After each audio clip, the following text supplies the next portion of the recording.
Welcome back to Seamless Xtra as we continue to explore the latest trends and innovations in the world of digital commerce. Hi, Erika. Welcome to Seamless Extra. Great to have you here on our platform today. Thank you so much for having me. Pleasure. And I look forward to seeing you in real life so soon. Yes, very soon. Obviously, me and you, Erika, have worked together for many years now for Seamless. But for our audience, I was wondering maybe just give us a quick introduction about yourself and DrinkDry. Sure. So my name is Erika Doyle, and I'm the CEO of DrinkDry. DrinkDry started live 4 years ago, and we are the first and only non-alcoholic drinks marketplace in the GCC. Our home market is UAE, where we started, and then we launched into Kuwait, and we have plans to launch into Saudi Arabia. We sell premium non-alcoholic drinks on our platform, and a lot of the products that we sell are exclusive to us. So the consumer has the trust that whatever we list on DrinkDry store is exclusive, it's new, it's exciting. My personal background is, I believe it or not, I've worked in history and politics for a very long time in London. Very different. They're very different, right? And when I made the move to the Middle East back in 2019, I spotted the gap in the market. Number one, I spotted a gap in the market for premium non-alcoholic drinks that for a non-drinking consumer, an adult consumer with decent spending power, there just wasn't anything available. And secondly, UAE has always, once they catch on to an idea and once something becomes a priority in the UAE, it moves really, really fast. And I was watching it in 2019, the whole e-commerce and digital ecosystem just come together. And it felt like in 2020 with COVID, e-commerce just exploded and boomed here. With the consumer changes and mindsets in terms of the health and lifestyle, it felt like the right time to set up DrinkDry store, our own marketplace in February 2020. And one of the most recent achievements is being awarded the Disruptor of the Year 2024, which is amazing. Yes, correct. You've achieved so much just from founding the company. And I suppose this then segues to our first question, which, what would you say is the secret or the main foundation to successfully disrupting and thriving in the digital marketplace landscape? Look, I think, you know my background. I don't come from the world of business. I don't come from the world of digital or e-commerce. So for me, it always comes down to two things that I would say I always put at the top of the priority list in terms of what I believe has made DrinkDry a success that it is today. Number one is consumer. So anything and everything that we do, and I could almost answer any question you ask me in the same way, because the focus is always around the consumer. If my e-commerce team come to me and say, hey, we really want to launch this new innovation, we hear them out, we look at the investment. My question is it going to make life better, easier? Is it going to make a shopping experience better for my consumer? How is it going to affect my consumer, right? So anything that we do, the consumer is at the absolute base and focus of it. How is it going to impact my consumer? And is it going to make their interaction with DrinkDry store more enjoyable, more frictionless, more convenient, right? So I think that's point number one. And point number two that I've learned through experience as well. And I think I'm not a fan of using a term vendor whenever we look at last mile delivery partner or your fulfillment center that you work with or your payment gateway partner. I always refer to them as partners. And it's a terminology we use in my company. It is our partners, because you are only, as a small player like we still are, and particularly when we started, we are only as good and we are only as strong as our partners are. So the better and the bigger and the more developed our partners are, the better we can be and the better the DrinkDry ecosystem would be, right? So you can imagine as a startup company, when we started life, I mean, the funds to invest in innovation were pretty limited, right? Of course, so we had to rely on our last mile delivery partner to come to us with really great tech. So we were relying on them to have a really good back-end tech. we were relying on our fulfillment center to have a really great fulfillment system that they take in our stock and their system does the job for us, right? And I think as we grow, the volume and the scale and the number of orders grows for us, the team grows, we then become significant to our partners as well. But for me, I think it's the two most important components to success, particularly in the digital space, is remembering who your customer is and making life easier every single day, a little bit easier for them in their interaction with you, and making sure that you work with partners who have the same values as you, speak the same language as you, and to be honest, are better equipped than you are. If I have better tech than my last mile delivery partner or my fulfillment center or my payment gateway, why do I need them? I simply don't. Yeah. So always invest in a relationship, invest in your partnerships with people you work with. I think why DrinkDry, like what you said, is definitely so successful is because when it comes to the consumer sides, you have pinpointed the pain points and then actually solving them. Like there's so many businesses, but like what you said, the question, why are we doing this for consumers? Or is it just because we're doing it because, what's the purpose of our solution? And it's great to hear you talk about the partnership, like what you said, especially for like smaller businesses, you need to have a strong partnership to become successful as a company, but also with them. So then with that case then, so why would you say the importance for our audience who are listening, who are also entrepreneurs and who are founders, the hunger for improvement for business growth? How could you then foster that with partners relationship? Look, I think that the hunger for improvement comes from constantly bettering interaction with your consumer. And we have quite a unique business model as DrinkDry because a lot of the products that we import are exclusive to us, which gives us a huge first movers advantage and puts us in a really favorable position when it comes to competition. However, the category of non-alcoholic drinks globally is forever growing and expanding. So we can't take for granted the fact that we believe we have the best range of the non-alcoholic products and that we have them exclusively. So therefore, DrinkDry store version 2 will never pop up from a competitor. We can't take it for granted. So we have to make sure that the full structure of DrinkDry store, it's 5 steps ahead if the competition came here, right? So this is where the innovation comes into play, where we have a fantastic product range, unparalleled. Nobody else in this market has what we have, and we are forever adding, and we are forever getting further and further and further ahead of any competition that will come our way.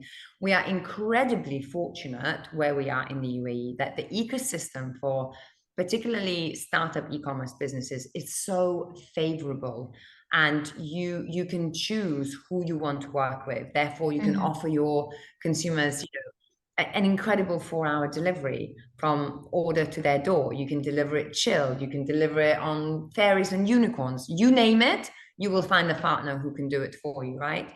And I think when it comes to then innovation, we also have to take that into mind. And that hunger for success comes from innovation, because if you get stuck and if you get complacent into what you do, that's when you start losing your competitive advantage, right?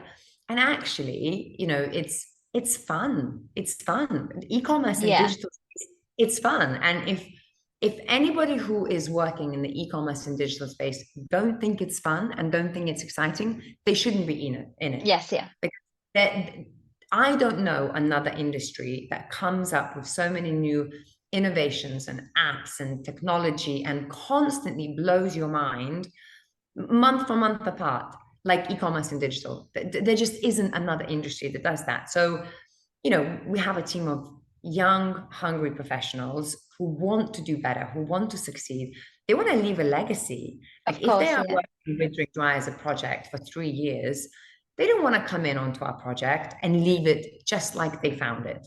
They want to constantly improve it and make it better, right? So I think that's where hunger for success comes from, that we don't have competition, and it could be our downfall. Competition is very healthy, but when you don't have competition, you have to compete with yourself yesterday. With yourself, or yeah. tomorrow. So I always say to the team, whatever we do today, whatever we do tomorrow, whatever we do next month, it's got to be better and better and better. We are competing Yes. always with ourselves. And that's where innovation, technology comes into play and helps us compete with ourselves. Now, like what you said, you might not have like a business competition with DrinkDry, but you're competing against yourself. So how do you stay ahead in 5 years' time? You're not just thinking about next month. It's always like ahead. So I do agree with that. I'll give you a good example. Yeah. And I don't know if that goes against popular opinion, but you very kindly mentioned DrinkDry winning the Disruptor of the Year last month, Entrepreneur magazine. But for me, the biggest win we have taken in the last 4 years was winning the e-commerce company of the year at the Arabian Business Awards in January this year. And we beat Deliveroo. We beat $1 billion company. We beat Deliveroo. We beat another very successful, very respectable marketplace here in the region. You had some phenomenal winners of the last few years that took that award. We don't have our own tech, right? We don't have it. But what you were saying is, I think the reason DrinkDry managed to take that win home, we have great metrics and stats in terms of our success, revenue and what we do, but it's about being smart and creative with the technology that's already existing, and that takes time. You have some amazing companies that have great valuations because they create their own tech, they do their own programs, and that becomes their IP. We work smarter than that. We go out to places like Seamless and we meet absolutely everybody who's playing in that space, and we play. That's the only way we play with what's available. It's like going to Seamless, it's like sending a kid to a toy shop and they're like, what can I find that is so much fun? It's like going to Hamleys, and where everybody's showing you all these new toys and you just think, oh, I like that. I think I want to bring this home because it matches the toy that I have. And I think the two toys together would make great fun. Would work well. Yeah. Yeah. So I think it's not about, and maybe it goes against popular opinion because, a lot of people are raising a lot of capital. A lot of VC funds are funding the new tech and everything that's going on in the space. But for us, the success has been working with other people and using other people's innovation en masse to make us DrinkDry better. Like what you said, it's already there. Now you just have to utilize what's out there because the tech partner that you've got should be better than you. That's why you can collaborate together. And I think, the word collaboration works because it's not only beneficial for DrinkDry, but it's only beneficial for them. I hope that the viewers that are listening or are watching are obviously feeling inspired by your journey. Now, I know obviously apart from the consumer and collaboration and just that hunger for improvement, I was wondering if you have any other advice for aspiring entrepreneurs or business owners who would like to just be successful in the retail and e-commerce field like you. I think consistency is hugely underestimated in such a fast-moving space like digital space. There's a lot of temptations to change course too often. And particularly when you start a startup business, there's a lot of temptation. When one thing goes wrong, people tend to, pivoting is okay. Pivoting a little bit is okay. But it's, there's so many memes going on around about a founder in digital space where 1 minute they're doing something else and the next day they're doing something else. And within a month, they're surprised that they've not had any results, but they worked with 17 different partners and none of them are good enough and nothing is working. For me, the biggest advice I have for anyone is know your strategy. First, understand your product, understand your consumer. Like you wisely said, what are the pain points? So understand what you're trying to achieve and be consistent with your strategy. It's okay to pivot. It's okay to adjust things a little bit, but you have to have patience and you have to have persistency to keep going forward and not losing sight of what you do. If you are a tech company, go out and build amazing tech. If you are a marketplace, remember the key basic things, what your consumer wants. You're a marketplace, so people are looking for product range, price comparison, convenient delivery, Mhm. product information, quick checkout. Don't try to overcomplicate things. Remember who you are and what you're trying to do. If you are a last mile delivery partner, think of us, startup companies, as your customer. How do you make life easy for me? Come up with the tech that it's easy for me and my customer, and we'll work with you. So don't overcomplicate things. Yes, yeah. Remember who you are. And I think just stick to your strategy, and consistency is key. But me and you have been collaborating now for many years. And again, I will see you in Seamless the 14th and the 16th of May this year at Dubai World Trade Center. Now, I was just wondering, what can the audience learn from joining you in Seamless? And I believe your panel is Capturing Commerce Success with Convenience, Offering a Frictionless and Satisfying Shopping Experience. I think it's for me, the panel I'm on, it's all about understanding. Again, I'm repeating myself. It's putting the consumer first. It's about that frictionless, convenient experience for your consumer, and looping in your partners into what you do. When I always put myself in my consumer's shoes, right? And I use this example, I think last year when I was on the panel. We are so incredibly spoiled in the UAE in terms of e-commerce and deliverables and what we expect as a consumer. And I use this example, I was swimming once with my, I think 4 or 5 month old daughter in the pool. And I decided that I wanted floaties, a specific type of floaties for her. I went online, I went on an app, and I found the exact thing that I wanted in the exact size. And it said 40 minutes delivery. And I was so annoyed that it was going to take whole 40 minutes to deliver, until my husband shook me up and said, "What are you talking about? That doesn't happen anywhere else."